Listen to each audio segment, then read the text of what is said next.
meeting to order. And I think, as you recall, the function of this committee is to review proposals submitted by potential training suppliers for the required school board training that's required.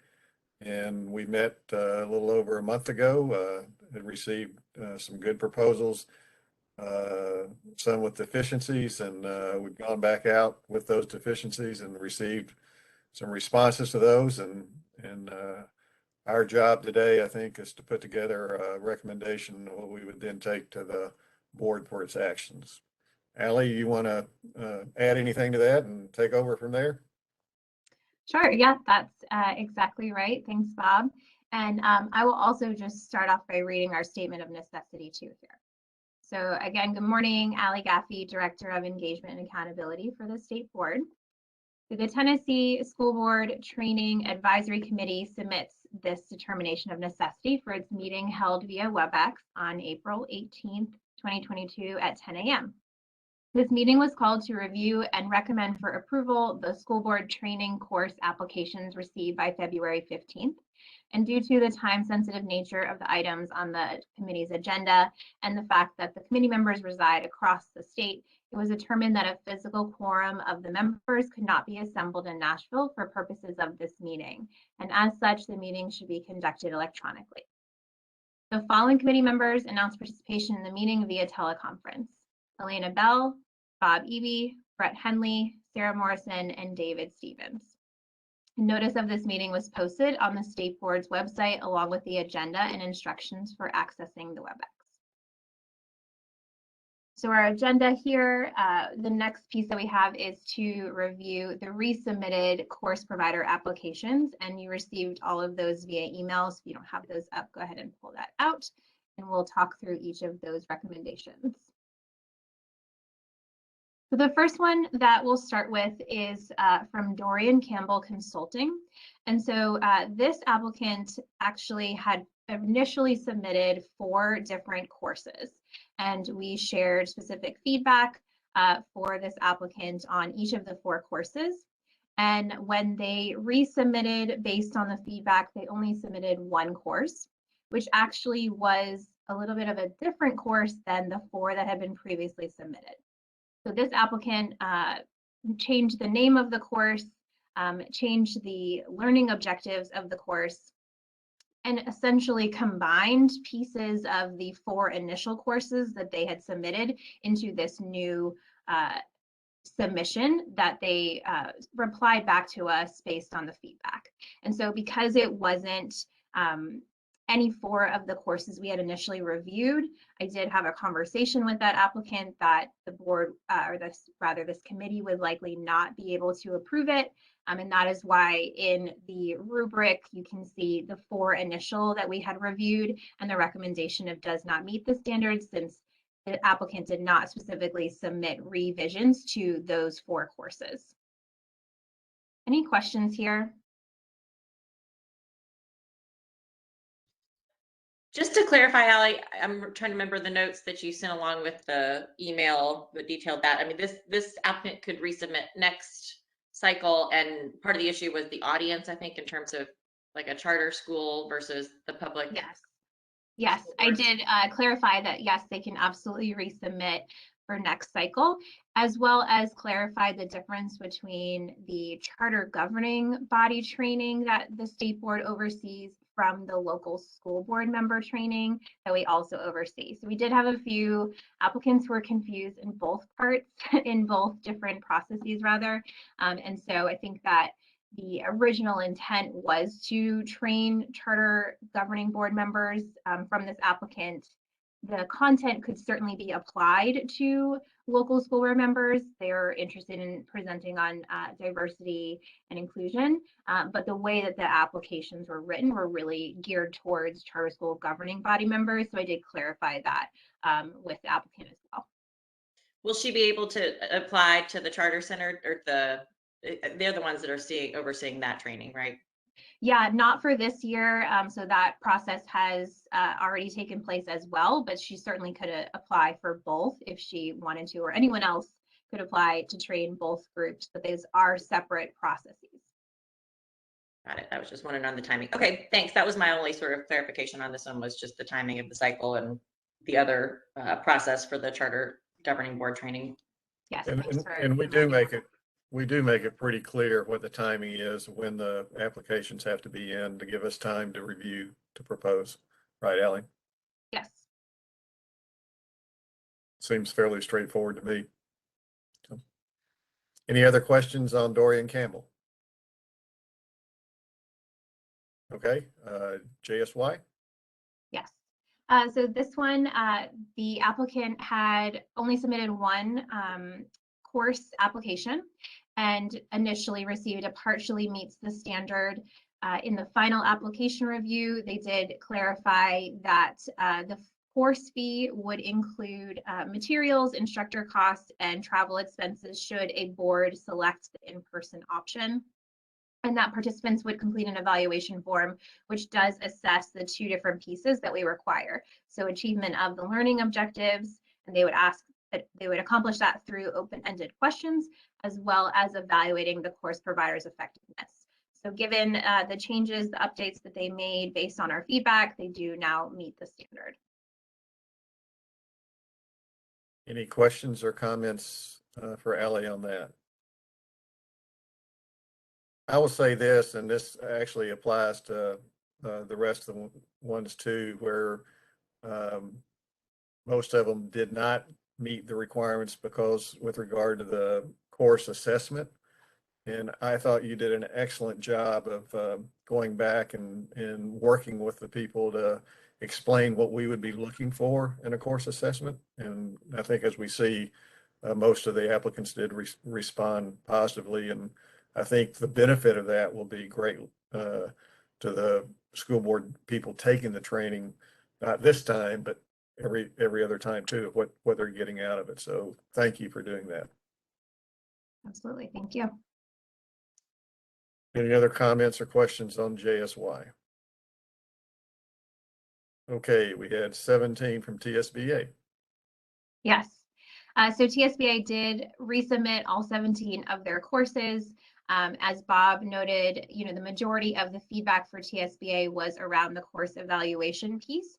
And so they did resubmit an updated evaluation form, which requires applicants to provide a little bit more feedback and explain exactly what they learned and what they're interested in taking back to their school boards, which is a great addition as well. So the majority of the courses really focused on that feedback, and so you'll see that they fully met the standard. And just kind of scrolling through, I'll call out any other ones that had something in addition. I think you talked about, I think some of the cost, Yep.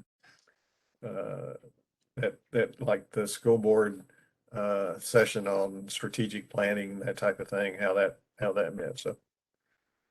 Yep, so there were also a few comments on the number of hours that the board members would be receiving through participation in an online course, which they did clarify would take approximately 7 hours, which is the required amount, as well as attending any of the conferences that any attendees would achieve at least 7 hours through their attendance as well. So I think those were the majority of the feedback portions. And as Bob mentioned, just clarifying any larger costs. So some of them ranged from or averaged around $500 and then went up to $1,500. And so the clarification on that was any travel expenses or actually having the course provider come to the local school board to present and work with the school board members directly. So all 17 of theirs now fully meet the standard. And any questions on TSBA's? Any questions for Ally on that?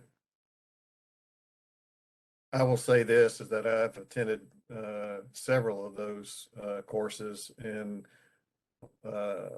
whether it's school law or something like that, I think that while they're not officially given as a course, I think they clearly meet what we believe would be a requirement for providing school board training, because they're excellent in helping board members understand the law and how to approach the law. So very good. That's all. Great. Okay. Oops. And last but not least, we had nope, I'm mixing words together. Unity Training Solutions, there we go, who scored partially meets the standard initially and received some similar feedback as we've discussed. And they clarified that the session is intended for new and experienced board members. They had not designated who it was meant for. And this applicant, one of the questions we had was just for them to affirm that their materials are in compliance with state law. And so they did affirm that for us as well. So based on their responses to our feedback, they now fully meet the standard here as well. Any questions on Unity training?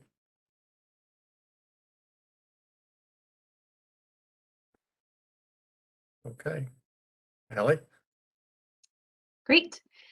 Well, so with the exception of Dorian Campbell Consulting, then we have fully meeting the standard for the remainder of our 19 course applications. And Bob, I believe that we would need to make a motion to approve or to make these recommendations to the state board. Allie, I'll make that motion. Good. So Brett made the motion. Can we have a second? Elena seconds. She's held up her finger for two. So any discussion, further discussion? If no discussion, then how do you want to do this vote, Allie? Do you want to do it individually or? Yes. Okay. You want to call the roll in? Yes. Okay. First, Alina Bell. Give us a thumbs up. We can't hear you. Thank you. Bob Eby, Aye. Brett Henley, Aye. Sarah Morrison, Aye. David Stevens. Aye. Perfect. All right. We have all ayes. Good. So we have a recommendation that we will take back to the state board. And Sarah, will this be on our May agenda? Yes. I believe so. Allie's nodding. Oh, okay, I'm sorry. I knew Allie wasn't going to be there, so we're likely. I will actually. Yeah, I believe it will be on our May agenda. Oh, you're going to be back for that. All right. I'll be back for that. Yes. All right. So yes, this will be a recommendation that we will take forth from this subcommittee to the May board meeting and then formally take action. Can't say how the board's going to vote on it, but I think our recommendation is pretty strong here. I do want to thank each one of you for participating, and we will do this every year as we go through the process, right, Allie? That's right. And these subcommittee members stay on board for a couple of years, or how does that work? Yes. So the advisory members are all appointed for 3 years. Years. Good. So I will look forward to getting back together. If there's anything that comes out of the board meeting on May that would require us to get back together, we'll call people together and we will stay in touch. But again, thank you so much for participating. I think it's very helpful. And I think the winners out of this will be the school boards and the students who they represent. Bob, we do have one more Okay, piece of work here. go ahead before I adjourn, sorry. Just for setting us up for next year, the application, I did want to, I sent you all a draft version of some updates that I made based on what we needed for this round.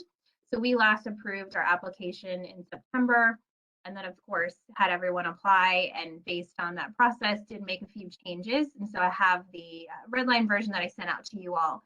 You'll notice on there a few of the changes really revolve around, or all of the changes revolve around these 3 ideas. So just clarifying that it's a separate process for the Charter School Governing Board training, since we did get some feedback and confusion on there. So trying to make that even more clear in the application itself, as well as updating the dates and the timeline for the 2023 year.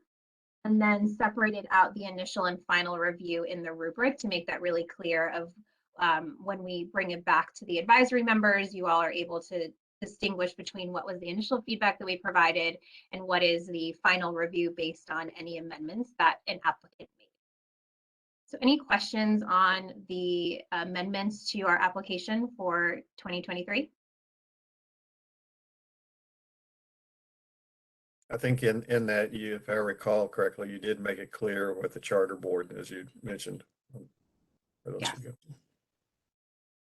Sorry for getting ahead of the game. No problem. Any comments or questions? All right. Anything else, Ellie? That is it. So we will submit that recommendation, as Bob mentioned, to the state board for their May meeting, and then bring everyone together again around March next year after we've received our applications on that February 15th deadline to go through this process again. So we really appreciate you all being here for that. I do have one question, Ellie. How do we go out and advertise to potential suppliers or let them know the process so that they understand the March deadline? What do we do? Anything specific there?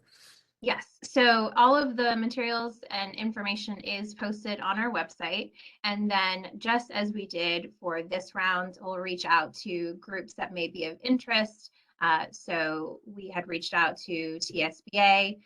We had also reached out to the Charter School Center, as I mentioned, maybe some course providers for charter school governing boards that are interested in training local school board members, as well as a few different stakeholder groups that may be of interest, such as our legal team is connected to some attorney groups as well, and they shared that information with them. So just kind of putting it in our newsletter and then directly sending it out to some stakeholders that we believe may be of interest in applying. Excellent. Thank you. Any final comment?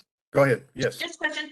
So when we come together next year, Allie, about this time, will you share information about sort of the uptake in the courses that we approved this year in terms of attendance and any other information that would help us, in terms of reapproval or looking at other courses and areas that we haven't yet approved? We can certainly do that. Yes, the courses are approved for 3 years, but we can definitely provide an update on that too. It would be nice to put a few quotes in there that we get from students on how they assess the courses. If we can get those back from like TSBA or